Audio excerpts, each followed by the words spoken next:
time is it? It's 12:15.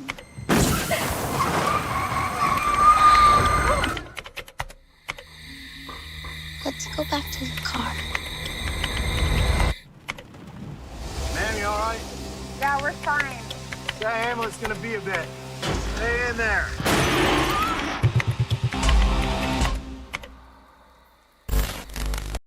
Film ini dimulai dengan memperlihatkan kehidupan sebuah keluarga yang terpecah belah dan dilanda berbagai permasalahan. Katie, seorang ibu yang sudah lama bercerai dengan suaminya, tinggal bersama putrinya yang bernama Lizzie. Perceraian mereka terjadi karena suami Katie tidak tahan lagi dengan perilaku Katie yang merupakan seorang pecandu alkohol. Selain kecanduan alkohol, Katie juga merokok dan sering menunjukkan sikap kasar terhadap putrinya. Perilakunya yang tidak stabil membuat hubungan mereka semakin memburuk. Katie yang sering mabuk tidak hanya mengabaikan tanggung jawabnya sebagai seorang ibu, tetapi juga cenderung menyakiti Lizzie baik secara fisik maupun emosional. Meskipun Lizzie sangat terluka dan terkadang membenci ibunya, ia tetap mencintainya seperti layaknya seorang anak yang mencintai ibunya. Lizzie sering merasa kesepian dan terabaikan, terutama saat ia menghadapi momen-momen penting dalam hidupnya, seperti acara pentas di sekolah.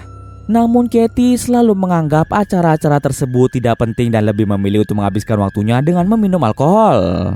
Bahkan setelah perceraian Katie dengan suaminya, Katie menjalin hubungan asmara dengan seorang pria bernama Roy yang juga memiliki kebiasaan buruk. Roy juga merupakan pecandu alkohol, suka merokok dan sering bersikap kasar. Roy dan Katie dengan sifat mereka yang mirip, seringkali memperlakukan Lizzie dengan tidak baik. Lizzie sudah mencoba menghentikan kebiasaan buruk ibunya dengan membuang semua alkohol yang ada di rumah. Namun tindakannya itu hanya membuat situasi semakin memburuk. Katie dan Roy marah besar dan Lizzie kembali menjadi sasaran kemarahan mereka. Tak jarang Lizzie merasa takut dan terpaksa bersembunyi di bawah kasur, menghindari perlakuan buruk dari mereka. Walaupun setiap hari ia dihantui rasa takut, entah mengapa Lizzie tak pernah bisa sepenuhnya membenci ibunya. Di dalam hati, Lizzie tetap mencintainya meski perilaku ibunya sungguh tak dapat diterima. Di balik segala kekasaran dan sikap buruknya, Katie sebenarnya memiliki rasa sayang yang mendalam pada Lizzie. Hal itu terbukti pada suatu malam ketika Lizzie ketakutan dan tertidur di bawah kasur setelah mendapat pukulan lagi. Katie datang untuk mengusap kepala Lizzie. Katie sadar bahwa anaknya pasti membencinya karena sikapnya yang buruk. Dalam hati, Katie meminta maaf karena tak bisa menjadi ibu yang baik. Setelah sekian lama hidup dalam ketakutan dan penderitaan, Lizzie yang sudah lelah dengan kebiasaan ibunya yang selalu berakhir dengan kekerasan dan alkohol, dengan tegas menyatakan bahwa Lizzie ingin tinggal bersama ayahnya secara permanen. Lizzie meminta Katie untuk mengantarnya ke rumah ayahnya, meskipun perjalanan itu cukup jauh dan memakan waktu yang lama. Katie yang memang bukan ibu yang baik akan menuruti permintaan Lizzie. Walaupun jauh di dalam lubuk hatinya, Katie ingin sekali berubah menjadi ibu yang baik. Ia akan berusaha mengubah kebiasaan buruknya supaya Lizzie tidak membencinya lebih jauh lagi. Setelah mengemas semua barang-barang mereka, Katie dan Lizzie bergegas pergi ke rumah ayah Lizzie. Perjalanan yang akan mereka tempuh cukup memakan waktu yang panjang.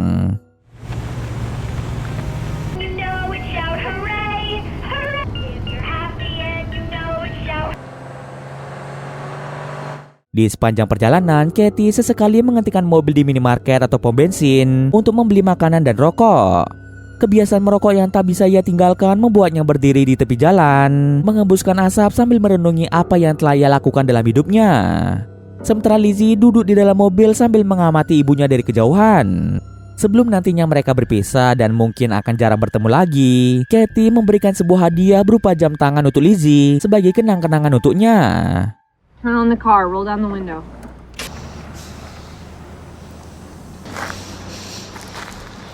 Mereka kemudian melanjutkan perjalanan mereka hingga tak terasa malam pun tiba.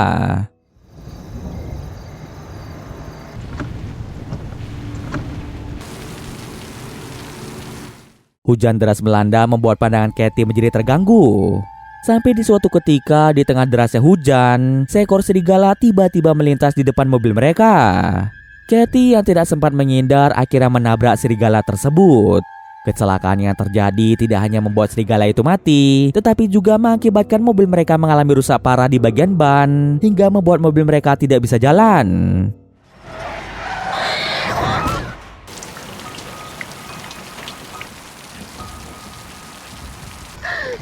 Oh, God. Oh, please. you okay? Look at me. Kecelakaan itu juga menyebabkan Katie mengalami cedera di bagian kepala dan pergelangan tangan. Meski dahinya terluka, Katie berusaha tetap tenang supaya tidak membuat Lizzie panik. Menyadari bahwa mereka berada di tengah hutan yang sepi dan jarang dilalui kendaraan, Katie mengambil keputusan untuk menelpon pihak kepolisian dan meminta bala bantuan. Katie menyuruh Lizzie mengambil ponselnya di dalam tas dikarenakan tangan Katie yang masih terasa sakit. Lizzie segera mengambil ponsel Katie lalu memberitahu lokasi kecelakaan mereka pada pihak kepolisian.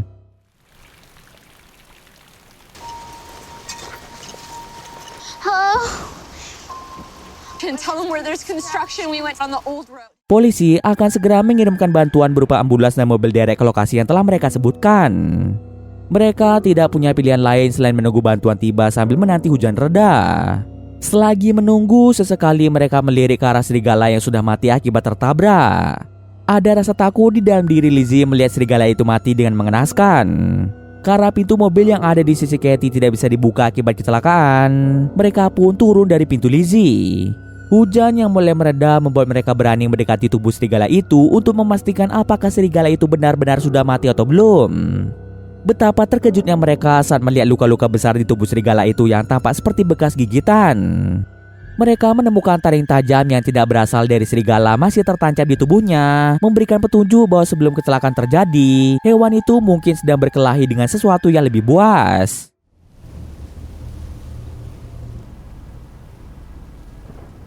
Looks dead. Tak ingin Lizzie semakin khawatir, Katie meminta Lizzie untuk menelpon ayahnya agar dia menjemput Lizzie di lokasi kecelakaan mereka.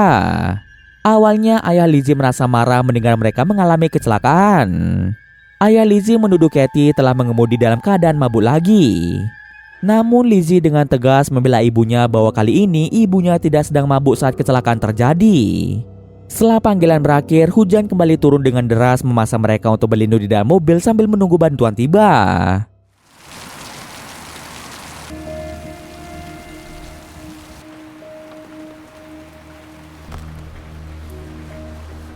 Selang lama menunggu, akhirnya sebuah mobil derek tiba di lokasi mereka.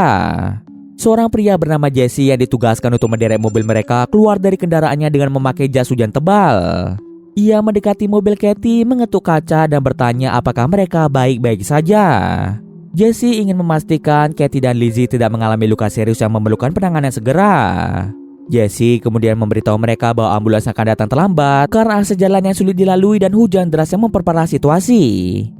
Setelah memastikan semuanya aman, Jesse mulai memindahkan barang-barang milik Katie dan Lizzie dari mobil mereka ke mobil derek. Nobody much takes this road anymore. Gone. Namun, sesuatu yang aneh terjadi saat Lizzie menatap ke arah jalan tempat tubuh serigala yang sebelumnya tergeletak. Lizzie menyadari bangkai hewan itu sudah tidak ada di sana. Lizzie dengan panik memberitahu Katie tentang hal tersebut. Katie mencoba berpikir positif dengan mengatakan mungkin saja serigala itu masih hidup dan bergerak mencari tempat untuk mati. Hujan deras yang tak kunjung reda membuat Katie memikirkan cara agar mereka bisa segera keluar dari hutan tersebut. Ia kemudian menyarankan agar Jesse menderek mobil mereka meski mereka tetap berada di dalamnya untuk menghindari hujan. Namun masalah baru muncul ketika Jesse menemukan terdapat kerusakan pada bagian poros penggerak roda yang membuat proses penderekan menjadi tidak memungkinkan.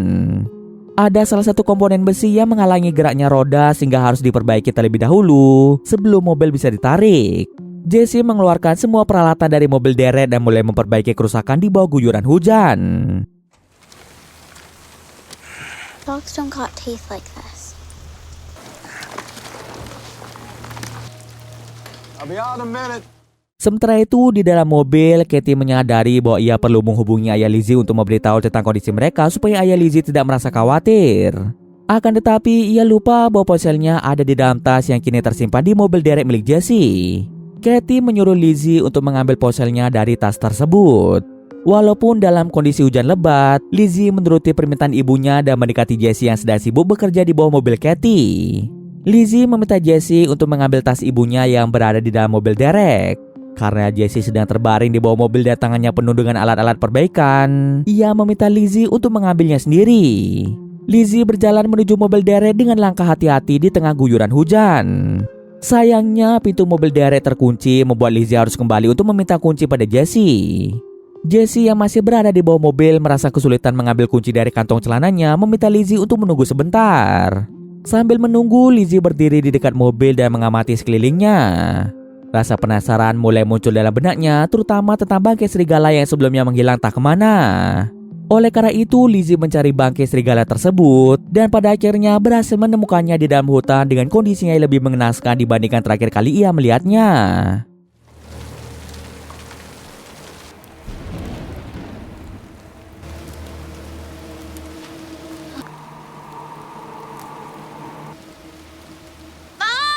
Tubuh serigala itu tampak tercabik-cabik seolah-olah baru saja dimangsa oleh sesuatu. Tanpa disadari oleh Lizzie, muncul sesosok makhluk besar tepat di belakang Lizzie.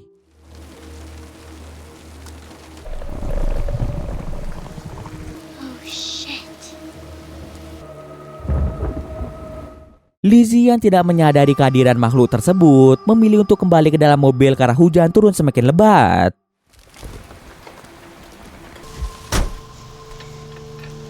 Found it. Found what? Sementara itu, Jesse yang masih sibuk di bawah mobil Katie memperbaiki kerusakan di tengah derasnya hujan, tiba-tiba mendengar suara misterius dari dalam hutan.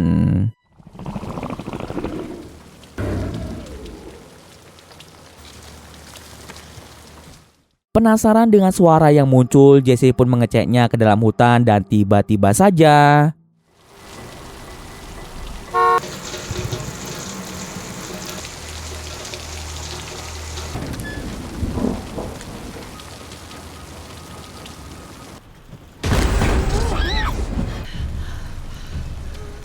tangan Jesse terputus akibat serangan makhluk di dalam hutan. Disaksikan langsung oleh Katie dan Lizzie yang merasa syok melihatnya.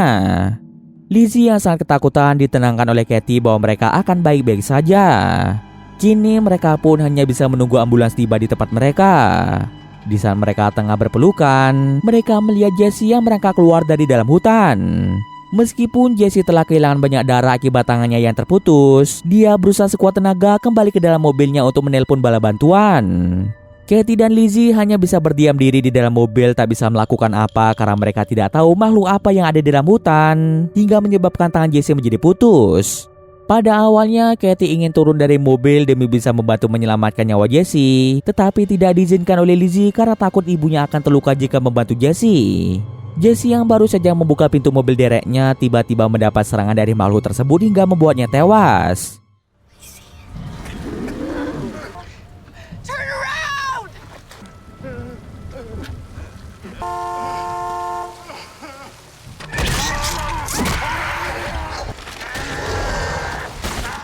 Mereka terpaksa bersembunyi di dalam mobil dan sebisa mungkin tidak membuat kebisingan yang akan menarik perhatian monster tersebut. What was that?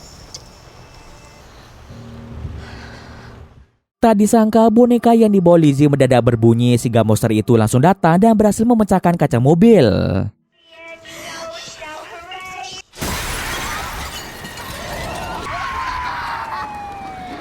Monster itu berhasil menyeret Katie keluar dari dalam mobil. Lizzie yang masih berada di dalam mobil hanya bisa menangis ketakutan, tidak mampu melakukan apapun untuk menolong ibunya. Tepat ketika Katie hampir kehilangan kesadaran akibat menerima serangan brutal dari monster tersebut, suara sirine ambulans terdengar mendekat yang membuat monster itu berhenti menyerang. Monster itu kembali ke dalam hutan sehingga Lizzie mengambil kesempatan itu untuk turun dari mobil dan membantu ibunya yang dalam kondisi terluka. Walaupun lukanya tidak separah Jesse, dua orang petugas medis bernama John dan Leslie segera memeriksa kondisi Katie dan mengobati luka-luka yang dialaminya. Alright, we're good to go. My name is John. We're here to help you. Tepat ketika mereka bersiap untuk berangkat menuju rumah sakit, tiba-tiba John diserang oleh monster itu hingga membuatnya tewas di tempat.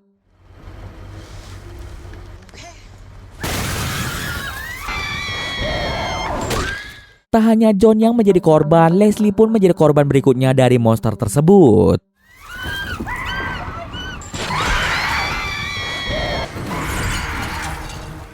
Saat monster itu sibuk dengan tubuh Leslie, Katie memanfaatkan kesempatan yang ada untuk mengambil alih kemudi ambulan. Dengan cepat, Katie menginjak pedal gas dan melaju kencang meninggalkan tempat tersebut. Namun monster itu tidak akan membiarkan mereka pergi begitu saja. Dengan kecepatan yang luar biasa, monster itu mampu mengejar ambulan dan membuat ambulan yang dikendarai Katie menjadi oleng.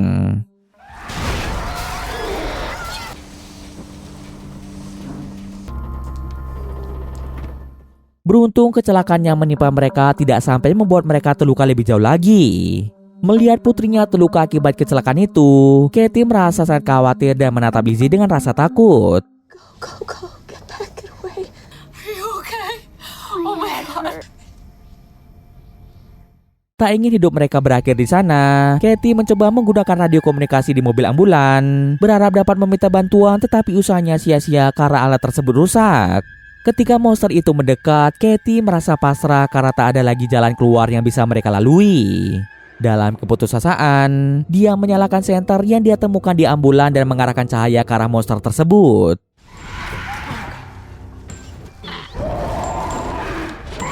Ternyata cahaya menjadi kelemahan bagi monster itu. Katie dengan cepat menyadari hal itu dan membuat sebuah rencana di mana Katie akan mengalihkan perhatian monster itu dengan menggunakan obor. Sementara Lizzie diminta untuk melarikan diri dan mencari bala bantuan. I've got a plan. I need you to be braver. It will be afraid. Sebelum melaksanakan rencana tersebut, ada hal yang sangat penting yang harus dia ungkapkan kepada Lizzie. Katie menatap Lizzie dan berkata bahwa meskipun banyak kesalahan dan kekurangan yang telah dia buat, dia benar-benar mencintai dan menyayangi putrinya lebih dari apapun. Pada awalnya Lizzie menolak rencana itu karena tak sanggup menerima kenyataan pahit bahwa ibunya harus mengorbankan diri. Lizzie tentu tidak ingin kehilangan ibunya begitu saja. Namun dengan penuh keyakinan dan tekad yang bulat, Katie menjelaskan bahwa ini adalah satu-satunya cara agar Lizzie bisa selamat. Katie siap menghadapi segala resiko yang mungkin terjadi, meskipun itu berarti Katie harus mempertaruhkan nyawanya demi keselamatan putrinya. Katie ingin menebus semua dosa-dosa yang pernah ia lakukan pada Lizzie semasa hidupnya. Katie mulai memancing monster itu dengan berteriak agar menimbulkan kebisingan yang bisa menarik perhatian monster tersebut. Look at me. As fast as you can. Are you scared? I'm here! Sambil terus menarik perhatian monster, Katie memberi isyarat kepada Lizzie untuk segera meninggalkan tempat itu dan mencari bala bantuan. Lizzie! You do what I say! Mengira Lizzie telah berhasil melarikan diri, Katie memutuskan untuk mematikan obor yang sebelumnya digunakannya untuk menjaga jarak dengan monster itu.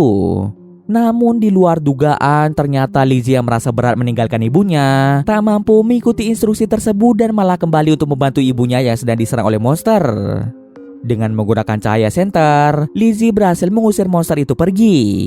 Sayangnya semuanya sudah terlambat karena Katie telah tewas akibat tubuhnya yang tercabik-cabik.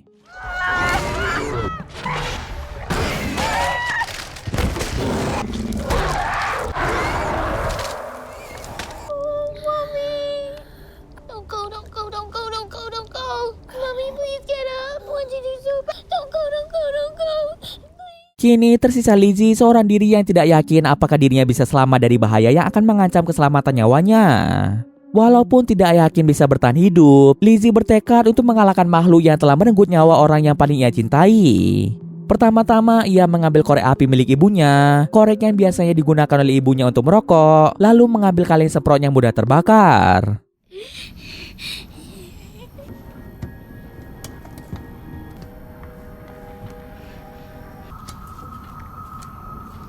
Ia menyusun rencana untuk melawan monster itu dengan api, berharap itu bisa menjadi kunci untuk mengalahkannya. Untuk menarik perhatian monster itu, Lizzie tahu apa yang harus dia lakukan. Ia mengambil boneka kesayangannya lalu menekan tombol pada boneka itu sehingga mengeluarkan bunyi yang cukup keras untuk menarik perhatian monster tersebut. Ketika monster itu lengah terpikat oleh suara boneka, Lizzie tahu inilah saat yang tepat. Dia melangkah keluar dari tempat persembunyiannya, menyemprotkan cairan yang mudah terbakar ke arah monster itu dan langsung menyulutnya dengan korek api.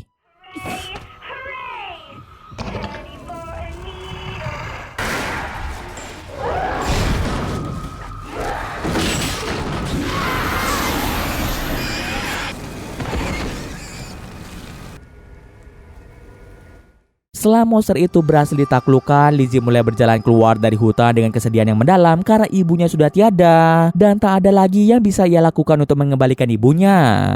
Dan cerita pun selesai. Oke, mungkin sekian dulu video kali ini. Jika ada kesalahan gue maaf. Oke, see you next video guys.